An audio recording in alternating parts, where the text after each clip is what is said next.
지금보다 어리고 쉽게 상처받던 시절 아버지는 나에게 충고를 한마디 해주셨는데 나는 아직도 그 충고를 마음속 깊이 되새기고 있다. 남을 비판하고 싶을 때면 언제나 이 점을 명심하여라. 아버지는 이렇게 말씀하셨다. 이 세상 사람이 다 너처럼 유리한 입장에 놓여있지 않다는 걸 말이다.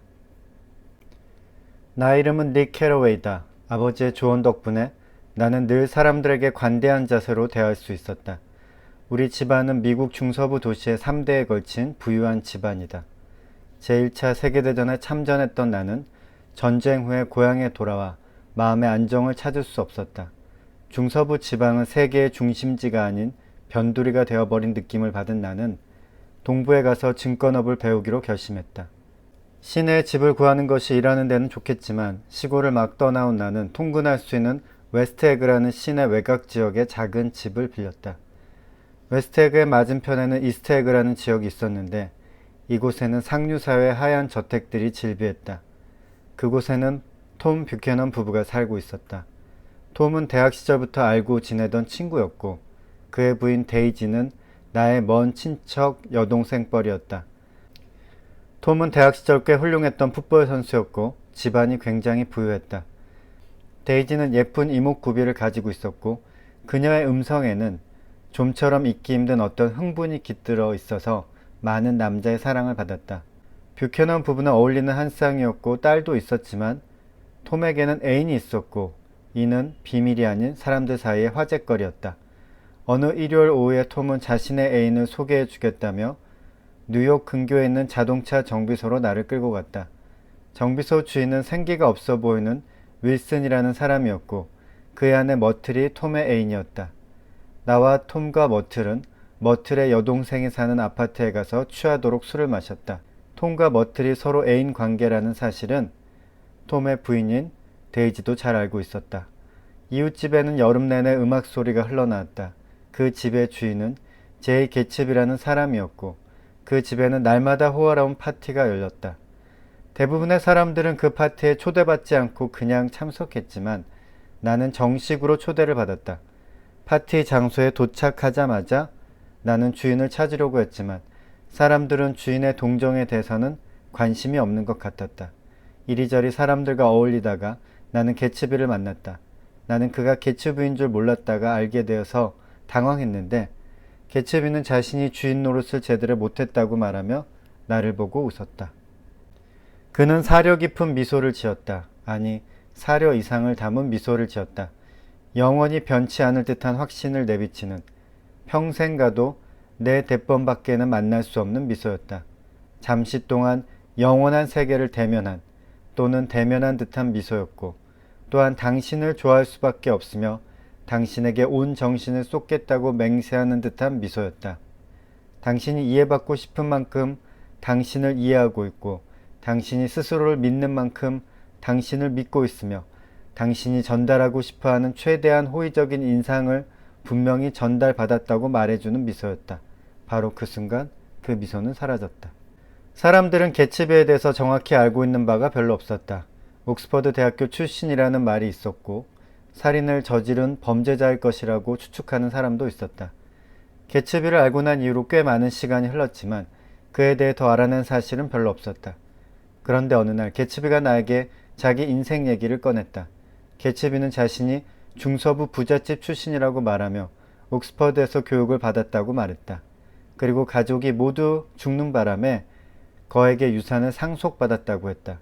나는 나중에 조던 베이커로부터 개츠비와 데이지 사이에 있었던 일을 들었다. 개츠비는 제1차 세계대전이 터지자 전쟁에 장교로 참전하게 되었고 그 와중에 데이지와 사랑에 빠졌다.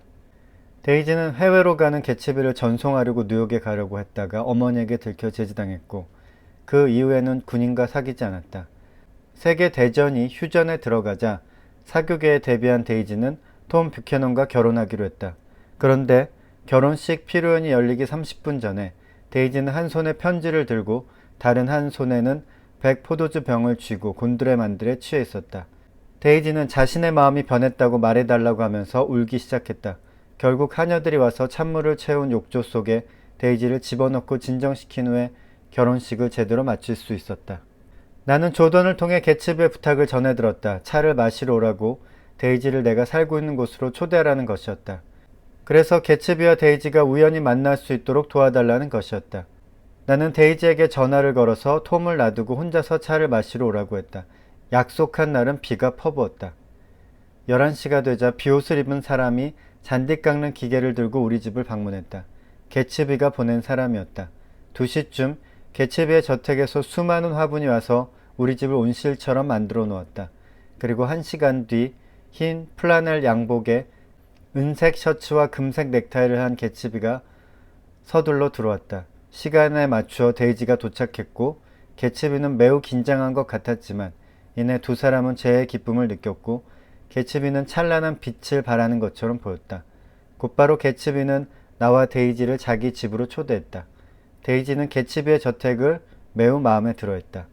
그는 와이셔츠 더미를 끄집어내어 하나씩 우리 앞에 던졌는데 엷은 리넨 셔츠, 두꺼운 실크 셔츠, 고급 플라넬 셔츠가 떨어질 때마다 개켰던 자국이 펴지며 가지각색으로 테이블 위를 덮었다. 우리가 감탄하는 동안 그는 셔츠를 더 많이 가져왔고 부드럽고 값비싼 셔츠 더미는 점점 더 높이 올라갔다. 산호빛과 능금빛 초록색, 보랏빛 옅은 오렌지색의 줄무늬 셔츠, 소용돌이 무늬와 바둑판 무늬 셔츠들에는 인디언 블루색으로 그의 이름의 머리 글자가 새겨져 있었다. 갑자기 데이지가 소리를 내며 셔츠에 머리를 파묻고 왈칵 울음을 터뜨렸다. 너무나 아름다운 셔츠들이에요.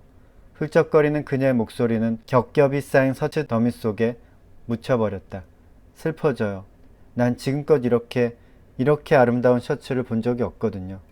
개츠비와 데이지는 자주 만났고 좋은 감정을 나누게 되었다. 개츠비는 데이지를 되찾고 싶었다.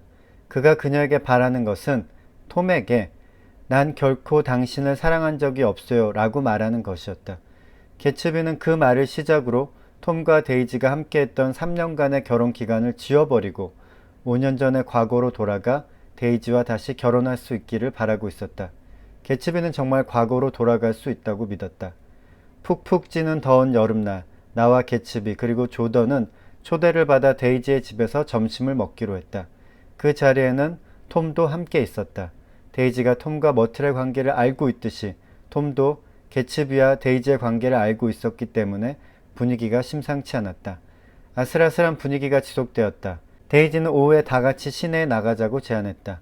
사람들은 데이지의 제안을 그리 탐탁치 않게 여겼지만 개츠비에게 애정을 드러내는 데이지의 말을 들은 톰은 같이 나가자고 화를 내며 사람들을 다그쳤다. 나는 데이지가 말을 할 때 조심성이 없다고 느꼈다. 데이지는 목소리에 조심성이 없어요. 내가 말했다. 그의 목소리에는 뭔가 가득. 나는 머뭇거렸다. 그녀의 목소리는 돈으로 가득 차 있어요. 갑자기 그가 말했다. 바로 그것이었다. 전에는 미처 깨닫지 못했던 것이었다. 데이지의 목소리는 돈으로 가득 차 있었다. 그 안에서 높아졌다 낮아졌다 하는 그 끝없는 매력, 그 딸랑거리는 소리, 그 심벌즈 같은 노랫소리, 하양 궁전 저 높은 곳에 임금님의 따님이 그 황금의 아가씨가. 우리는 톰의 차와 개츠비의 차에 나눠 타고 뉴욕 시내로 나갔다. 나와 톰과 조던은 개츠비의 차에 탔고 개츠비는 데이지와 톰의 차에 탔다. 우리는 플라자 호텔의 특실용 응접실을 빌렸다. 방은 컸지만 답답했고 오후 4시가 되었지만 여전히 뜨거운 바람이 불어오고 있었다. 그곳에서 톰과 개츠비의 신경전이 계속되었다. 톰은 개츠비에게 단도직입적으로 자신의 가족에게 어떤 분란을 일으키려고 하는지 물었다. 데이지는 톰을 말렸다. 하지만 톰은 데이지가 개츠비와 바람이 났다고 말하며 계속 개츠비에게 따지고 들었다. 개츠비 씨가 하고 싶은 말이 뭔지 알고 싶군. 당신 부인은 당신을 사랑하고 있지 않아요. 개츠비가 말했다. 당신을 한 번도 사랑한 적이 없다고요. 나를 사랑하고 있을 뿐. 미쳤군 그래. 톰이 자기도 모르게 버럭 소리를 질렀다. 잔뜩 흥분해서 개츠비가 자리에서 벌떡 일어섰다. 당신을 사랑한 적이 없었단 말입니다. 알아듣겠소? 그가 소리쳤다. 내가 가난했던 탓에 기다리다 지쳐서 그녀는 당신과 결혼한 것뿐이요. 그건 아주 큰 실수였지만 그녀는 마음속으로 나 말고는 어느 누구도 사랑하지 않았던 거요. 개츠비는 톰에게 이미 5년 전부터 자신은 데이지와 사랑하는 사이였다고 말했다. 개츠비는 데이지가 톰을 사랑한 적이 없다고 말했지만 톰은 개츠비의 말을 부인했다. 톰은 데이지가 자신을 사랑하고 자신도 데이지를 사랑한다고 말했다. 그래서 톰은 가끔 바보짓을 하더라도 항상 다시 돌아왔다는 것이었다. 데이지는 톰에게 구역질 난다고 말하며 경멸이 가득 찬 목소리로 방안을 채웠다. 개츠비는 데이지에게 진실을 말하라고 요구했다. 한 번도 톰을 사랑한 적이 없다고 말하면 아팠던 그녀의 과거는 영원히 씻겨져 나갈 것이라고 설득하기 시작했다. 데이지는 톰을 사랑한다고 느끼지 않았지만 개츠비의 요구에는 주춤거렸다. 개츠비의 강요에 이끌려 데이지는 내키지 않는 말투로 그를 사랑한 적 없어요 라고 말했다. 톰은 데이지의 말을 반박하며 구체적인 순간을 언급하며 따졌다.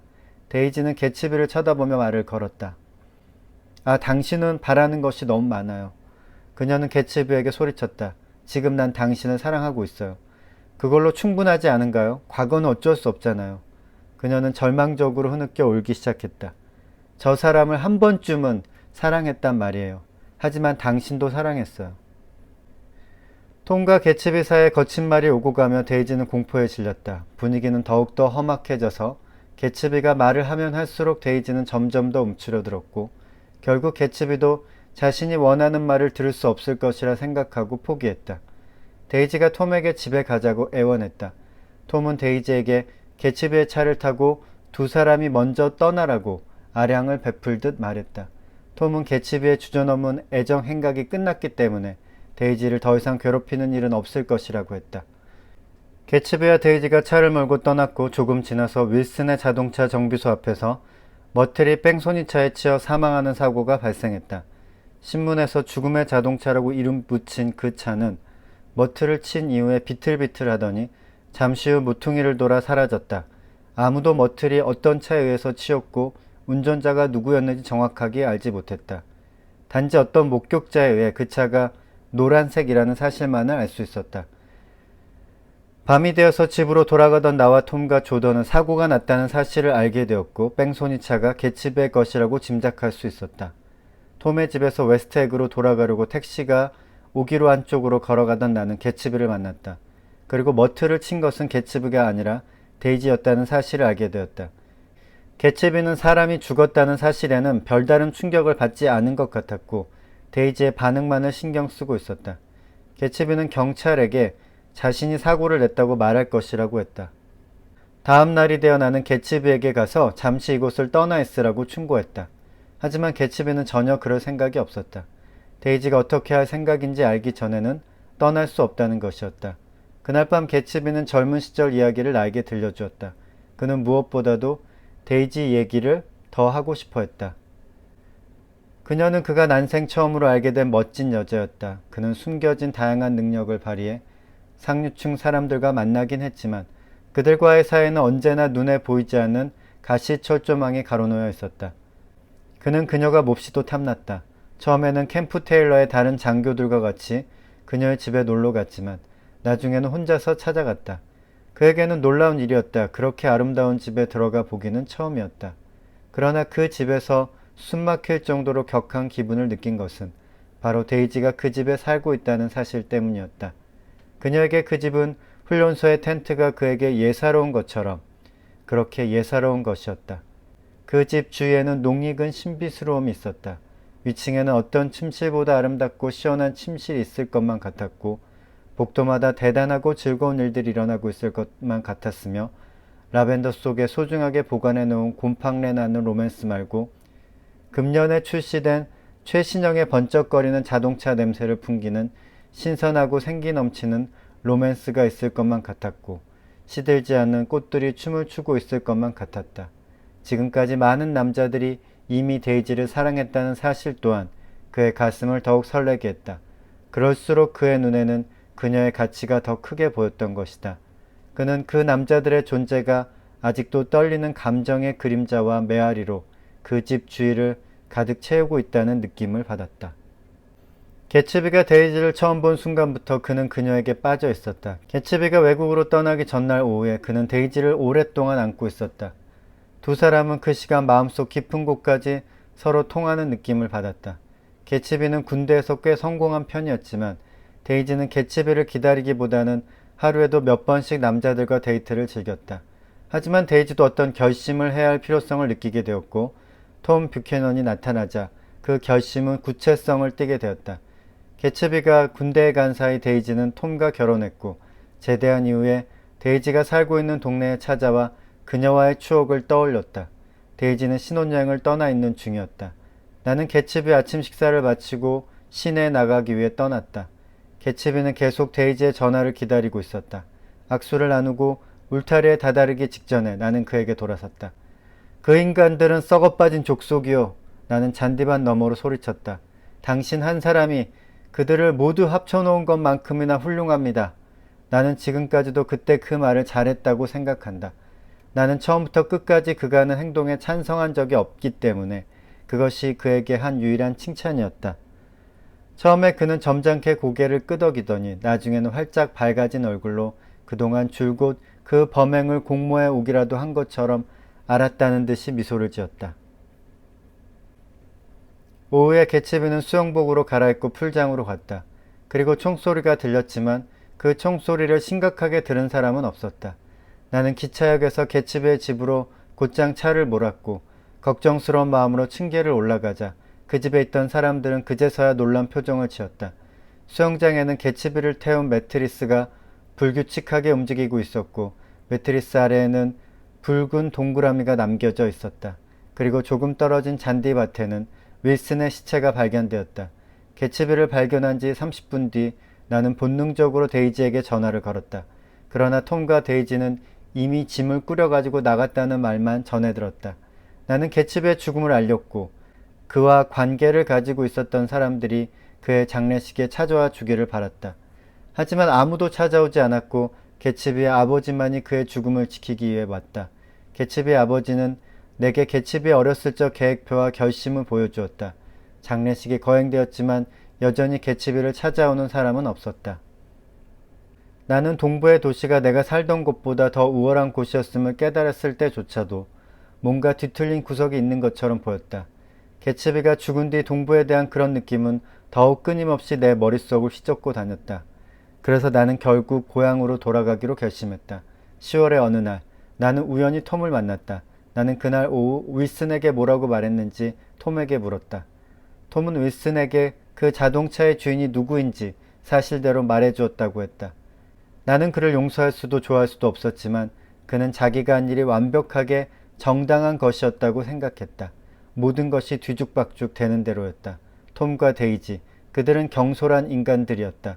물건이든 사람이든 부셔버리고 난 뒤 돈이나 엄청난 무관심 또는 자기들을 묶어주는 것이 무엇이든 그 뒤로 물러나서는 자기들이 만들어낸 쓰레기를 다른 사람들이 치우도록 하는 족속이었다. 나는 그와 악수를 하고 헤어졌다. 갑자기 어린아이와 이야기를 나누고 있는 것처럼 느꼈기 때문에 악수를 하지 않는 것이 더 어리석은 일이 될 것 같았다. 내가 떠날 때 개츠비의 집은 여전히 비어 있었고 그 집의 잔디도 길게 자랐다. 해변에 길게 들어선 별장들은 대부분 문이 닫혀 있었고 불빛도 찾기 어려울 정도로 어두운 곳이 되었다. 달이 높이 떠오르면서 집들이 시야에서 사라지자 나는 옛날 네덜란드 선원들의 눈에 비친 이 옛섬의 모습이 어땠을지 깨닫게 되었다. 이 섬은 신세계의 싱그러운 초록빛 가슴이었던 것이다. 나는 그곳에 앉아 그 오랜 미지의 세계를 곰곰이 생각하면서 개츠비가 부두 끝에 있는 데이지의 초록색 불빛을 처음 찾아냈을 때 느꼈을 경이감에 대해 생각해 보았다. 그는 이 푸른 잔디밭을 향해 머나먼 길을 달려왔고 그의 꿈은 너무 가까이 있어 금방이라도 붙잡을 수 있을 것 같았으리라. 그 꿈이 이미 그의 뒤쪽에 공화국의 어두운 벌판이 밤 아래 두루마리처럼 펼쳐져 있는 도시 저쪽에 광막하고 어두운 곳에 가 있다는 사실을 그는 미처 알아차리지 못했던 것이다. 개츠비는 그 초록색 불빛을 해마다 우리 눈앞에서 뒤쪽으로 물러가고 있는 극도의 희열을 간직한 미래를 믿었던 것이다. 그것은 우리를 피해갔지만 문제될 것은 없다. 내일 우리는 좀 더 빨리 달릴 것이고 좀 더 멀리 팔을 뻗칠 것이다. 그리고 어떤 맑게 갠 아침에는 그리하여 우리는 조류를 거스리는 배처럼 끊임없이 과거로 떠밀려 가면서도 앞으로 계속 전진하는 것이다.